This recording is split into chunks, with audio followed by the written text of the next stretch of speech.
여기 후진국 한국만은 절대로 가지 않겠다며 떼를 쓰는 영국 여성이 있습니다.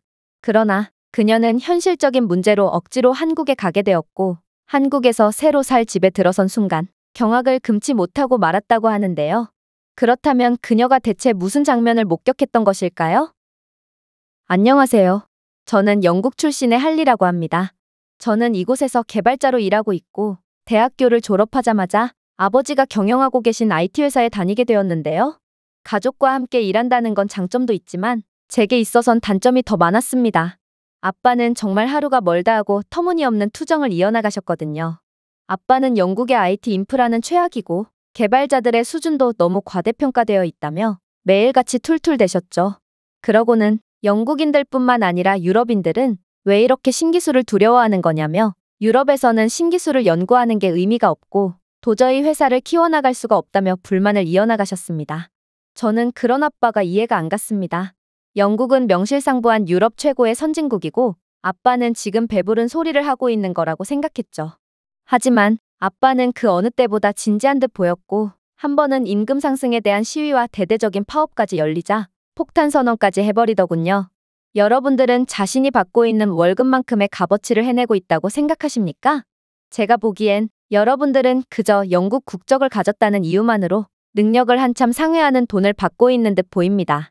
냉정히 말해서 당신들은 내가 미국 MIT 공대로 유학을 갔을 때 만났던 한국인 학부생들보다도 열정 없고 실력도 미달입니다. 그런데 틈만 나면 파업을 하다뇨. 아무래도 여러분들과 제 인연은 여기까지인 것 같습니다. 아빠는 돌발 폐업 선언이라는 믿기지가 않는 결정을 내리셨죠. 이건 정말 이상했습니다. 아빠는 뛰어난 엔지니어기도 하셨지만 그만큼 사업적인 능력도 뛰어나셨거든요. 그런데 그런 아빠가 이러한 감정적인 결정을 내리다니 저는 아빠가 드디어 노망이 났구나 싶어 아빠의 결정을 말리러 갔습니다. 하지만 아빠는 너무나도 평온한 표정을 짓고 계시더군요. 할리, 이건 감정적으로 내린 결정이 아니란다. 말했듯이 내가 MIT 시절 만났던 한국인 학생들은 정말로 나보다도 뛰어난 훌륭한 개발자였고 한국의 IT 인프라와 한국인들의 새로운 기술에 대한 열린 사고는 영국을 훨씬 능가한다고 해. 이참에 회사와 발전을 위해 본사를 한국으로 옮기려고 한단다. 저는 아빠가 드디어 노망이 났음을 확신하게 됐습니다. 도대체 한국 같은 후진국이 뭐가 좋다고 기존의 직원들을 버려가면서까지 한국으로 간다는 건가요? 저는 한국은 분단국가로서 아직도 도시 외곽에는 지뢰가 매장되어 있고 이로 인해 지금까지도 경제 발전이 더딘 후진국쯤으로 알고 있는데요. 저희 회사에는 중국계 이민자들이 많고 이들은 한국을 낙후된 후진국쯤으로 묘사했거든요. 저는 지리적으로 한국과 매우 인접해 있는 중국인들이야말로 한국에 대해 누구보다 잘 알 거라는 생각에 이들의 말을 철석같이 믿고 있었죠. 그런데 세계 최고의 선진국인 영국을 버리고 후진국인 한국으로 가겠다니 저는 아빠의 결정에 경악을 할 수밖에 없었습니다. 그리고 저보고 한국으로 함께 가자는 아빠의 말을 죽기 살기로 거절할 뿐이었죠. 저는 제가 끝까지 거절한다면 아빠도 별 수 없이 입장을 번복할 거라 믿었지만 부모님께서는 한 달 뒤에 정말로 모든 짐을 챙겨 한국으로 떠나버리셨는데요. 아빠는 재택근무가 가능한 개발자의 특성상 제겐 원격으로 일감을 주겠다는 말을 건네시더군요. 이건 정말 말이 안 됐습니다.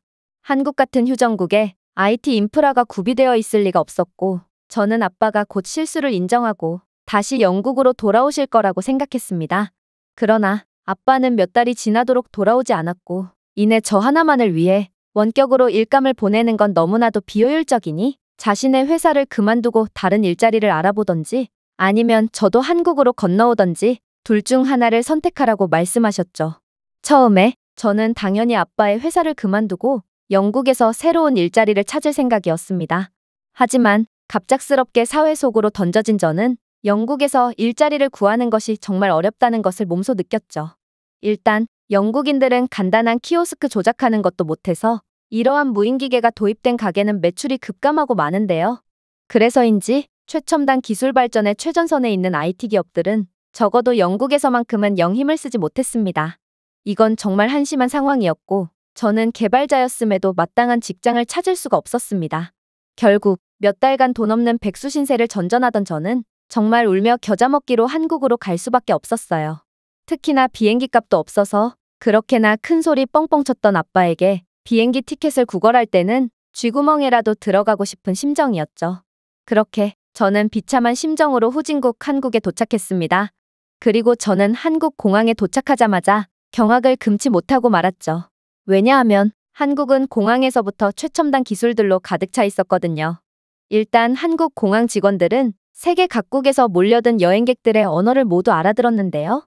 그들은 정말 스페인어나 불어, 독일어 같은 유럽 국가의 언어는 물론이고 태어나서 들어본 적도 없는 기이한 언어를 구사하는 외국인이 하는 말까지 전부 알아듣더라고요. 이건 정말 말이 안 되는 상황이었습니다. 저렇게나 많은 언어를 구사할 수 있다면 도대체 왜 자신의 특기를 살리지 않고 공항에서 근무를 한단 말인가요? 그래서 어쩌면 한국은 너무나도 경제적으로 낙후된 국가기에 영국보다도 일자리를 구하기 힘들어서 이러한 다계국어 능력자도 공항에서 능력을 썩혀야 하는 게 현실일지도 모르겠다는 생각이 들었습니다. 아프리카에서는 프로 스포츠 선수가 될 수 있을 만한 능력을 타고나고도 경제적인 열악함 때문에 공사판이나 전전하는 사람들이 많은 것처럼 말이죠. 그래서 저는 안타까운 마음이 들어 공항 직원에게 위로의 말을 건넸습니다. 당신의 다계국어 능력은 정말 놀랍습니다. 불운한 점이라면 당신은 이러한 능력을 가지고 있으면서도 공항에서 일하고 있다는 점이죠. 만약 당신이 영국으로 온다면 영국은 훨씬 더 당신을 빛나게 해줄 거예요. 그런데 한국인 공항 직원은 도저히 이해가 안 되는 대답을 건네오는 거 아니겠어요? 글쎄요, 저는 한국어와 영어밖에 구사하지 못하는데요. 아니, 아까 전에는 웬 흑인의 이상한 언어까지 전부 알아들었음에도 외국어로 영어밖에 못한다는 소리를 하다니 저는 그녀가 저를 농락하려는 건가 싶어 약간의 불쾌감을 느꼈는데요. 그런데 한국인 직원은 이내 놀라운 이야기를 건네오기 시작했습니다. 정말이에요. 제가 착용한 AI 이어폰은 세계 각국의 언어를 사용자의 언어 환경에 맞게 자동으로 통역해서 들려주고 저는 그들이 말하는 외국어를 한국어로 알아듣고 그대로 영어로 대답해준 것뿐이거든요. 아무래도 이건 한국이 독자적으로 개발해낸 기술이기에 다른 나라에서는 아직 찾아볼 수 없을 거예요. 저는 순간 벙찔 수밖에 없었습니다. 기술 후진국인 줄 알았던 한국인데 어떻게 한국은 이러한 생각조차 못해본 신기술을 개발해낼 수 있단 말인가요? 영국에서는 이와 비슷한 기술은커녕 세계적인 행사에서도 수많은 통역사들이 떼거지로 몰려다니며 하나하나의 언어를 통역해주고 있는 게 현실인데요. 저는 휴전국인 한국보다도 훨씬 떨어지는 IT 인프라를 가진 영국의 부끄러움을 느끼면서도 아까 전에 괜한 허세를 부렸다는 생각에 얼굴이 새빨개졌습니다. 그렇게 저는 거의 도망치듯 공항을 빠져나가려고 했죠. 그런데 제가 수속 과정을 마치고 이제 막 드넓은 인천공항을 거닐고 있을 때 웬 한국인 할아버지가 제게 삿대질을 하며 소리를 치는 거 아니겠어요? 저는 몹시 당황했고 아무래도 휴전국 한국에서는 총기를 소유한 사람도 많을 거라고 생각되었기에 그 자리에서 얼어붙어 버렸습니다. 그런데 이 할아버지는 이내 충격적인 말을 해오기 시작하더군요. 그는 영어를 구사하며 여자 혼자 그 무거운 짐을 어떻게 짊어지냐며 젊은 사람이 머리를 쓰지 않고 뭐하냐는 다소 황당한 소리를 해왔는데요. 저는 그가 매우 연로한 나이임에도 유창한 영어를 구사한다는 것에 한번 놀랐고 심지어 이 할아버지가 에어포터라는 인천공항의 짐꾼 로봇을 능숙하게 조작하며 제 짐을 실어준 것에 두 번 놀라고 말았습니다. 영국에서는 젊은 사람들조차 외국어를 한마디도 구사하지 못하고 심지어 간단한 키오스크 조작도 못하는데 어떻게 한국에서는 할아버지마저 준수한 외국어 실력과 최신 기술에 완벽하게 적응한 모습을 보여줄 수 있단 말인가요? 저는 한국인 할아버지께 대체 영어는 어디서 배운 건지 물었고 할아버지는 정말 깜짝 놀랄 만한 대답을 해오기 시작했죠. 내가 젊었을 때는 먹고 살기 바빠서 나는 중학교도 제대로 못 마쳤어. 그리고 내 나이대의 한국 노인들은 나와 마찬가지로 학교도 제대로 못 다녔지. 그래서 우리 같은 노인들은 교육에 항상 목말라 있고 나는 같은 노인들과 함께 정부가 지원해주는 주민센터 영어 강의를 3년 동안 다녔지. 배움의 나이가 어딨어? 저는 한국의 장년층들의 바람직한 삶의 태도에 무한한 존경심을 느꼈습니다. 영국의 배불뚝이 노인들은 하루가 멀다 하고 소파에 누워 맥주를 마시며 축구나 보는 게 인생의 전부인데 한국 노인들은 나이가 들어서도 배우는 것을 멈추지 않고 있었기 때문이죠. 그리고 한국의 노인들부터가 이 정도로 수준이 높다면 이들로부터 조언과 가르침을 받은 한국은 후진국일려야 후진국일 수가 없겠다는 생각이 들었습니다. 그런데 저는 생각을 끝마치기가 무섭게 경악을 금치 못할 장면을 목격하게 되는데요. 바로 제가 짐꾼 로봇을 통해 편하게 공항을 빠져나가고 있는 와중 웬 정체불명의 로봇이 저희 쪽으로 다가왔기 때문입니다. 그리고 두 로봇이 부딪히나 싶었을 때 두 로봇은 동시에 각기 다른 방향으로 움직이며 서로를 피해 나가더라고요. 알고 보니 맞은편에서 오던 로봇은 한국에서 그렇게나 흔하게 볼 수 있다던 청소 로봇이었고, 한국은 청소 로봇마저 완벽한 AI 기술을 통해 어떠한 사고 없이 구동하게끔 만들어둔 모양이었죠. 영국에서는 로봇 청소기마저 집안 곳곳에 부딪혀대서 한 달이면 가구들을 전부 부숴놓기에 영국 로봇 청소기는 움직이는 시한폭탄이라는 말도 있는데요.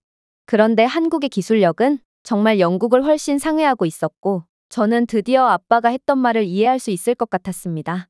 한국의 엄청난 기술력과 새로운 기술에 대한 열린 마음가짐은 이 나라를 완벽하게 빛내고 있던 것이죠. 그렇게 저는 아빠가 살고 있다는 아파트에 도착했고, 저는 이곳 아파트에서마저 화들짝 놀라고 말았습니다. 왜냐하면 아파트 건물 입구에는 비밀번호를 입력해야 들어갈 수 있도록 보안이 걸려 있었을 뿐만 아니라, 제가 아빠에게 인터폰으로 연락을 한 뒤 엘리베이터로 향하니 엘리베이터는 저절로 1층으로 내려오더라고요. 그야말로 한국인들에게는 이러한 IT 인프라가 평범한 삶 그 자체가 되어버린 것이고, 저는 영국에서야 최신 기술을 다루는 개발자였지만 한국에서는 마치 중세시대 사람으로 돌아간 것 같은 착각마저 들었습니다. 또한 현관문에는 스마트 도어락이 설치되어 있기까지 했는데, 한국인들은 이러한 스마트 도어락 덕분에 영국 및 유럽인들처럼 열쇠를 사용할 필요가 전혀 없다고 하더라고요. 영국에서는 열쇠 한번 잃어버렸다 하면 수리공 출장 비용을 포함해 50만 원 이상의 거금을 지불해야 하는데, 한국인들은 애초에 거추장스럽게 열쇠를 들고 다닐 필요조차 없던 것이죠. 그러나 더 놀라운 점은 따로 있었습니다. 바로 부모님이 살고 계신 가정집에는 마치 미래에서 그대로 옮겨온 것처럼 말도 안 되는 기술들이 즐비해 있었기 때문인데요. 신발장에 설치되어 있는 스마트 거울에는 현재 시간 및 날씨, 그리고 뉴스 또는 건강 데이터를 표시하고 있었고, 이건 비가 오는 줄 모르고 우산을 안 가지고 나간다던가 추운데 겉옷을 챙기지 않는다던가 하는 불상사를 막아줄 매우 실용적인 기술 같았습니다. 그런데 그렇게 문 앞에서부터 감탄을 하고 있던 제게 아빠는 도저히 믿기지가 않는 이야기를 건네오더군요. 할리, 뭘 그렇게 놀라니? 한국인들은 그 정도의 홈 스마트 기기쯤은 다들 가지고 있단다. 그나저나 이것 좀 보려무나. 아빠는 안에 들어있는 내용물들을 바탕으로 음식의 레시피를 제안해주는 스마트 냉장고부터 스마트폰으로 원격 제어할 수 있는 스마트 세탁기까지 영국에서는 기술 개발의 엄두조차 못 내는 한국의 스마트 가전제품들을 보여주기 시작했는데요. 심지어 아빠는 TV를 켤 때나 바닥난방을 켤 때 직접 손으로 켜지도 않고 집안에 설치한 홈 어시스턴트 기계에 음성 명령을 함으로써 기계가 모든 일을 수행하도록 하고 있었습니다. 이건 정말 말도 안 되는 상황이었어요. 한국에서는 평범한 가정집에서마저 AI 비서가 집의 조명과 온도, 그리고 습도와 공기의 질까지 관리해주는데 반해 영국에서는 아무리 부자라도 심지어 영국 총리마저도 일일이 손으로 TV를 켜고 끄고 있을 게 분명하거든요. 그야말로 후진국인 줄 알고 왔던 한국은 영국을 훨씬 뛰어넘는 강력한 IT 강국이자 선진국이었고, 이 나라는 단순한 기술 강국이 아니라 혁신의 선두에 서 있는 세계 최고의 기술력을 가진 국가인 것처럼 보였습니다. 그렇게 저는 타고난 사업가인 아빠가 한국행을 결정했던 건 다 이유가 있었구나 하는 생각이 들었고, 아빠에게 공항에서 있었던 일을 말해주며 제게 소리를 쳤던 할아버지가 총기를 꺼내는 줄 알았다고 너스레를 떨었습니다. 그러자 아빠는 허어 웃으며 한국에서는 길거리에서도 실제 소총을 볼 수 있는 무지막지한 국가라는 말을 건네왔는데요. 그러면서 한국은 민방위 제도를 운용하고 있어서 종종 길거리에서 소총을 들고 훈련을 받는 예비군들의 모습을 볼 수 있다고 덧붙였죠.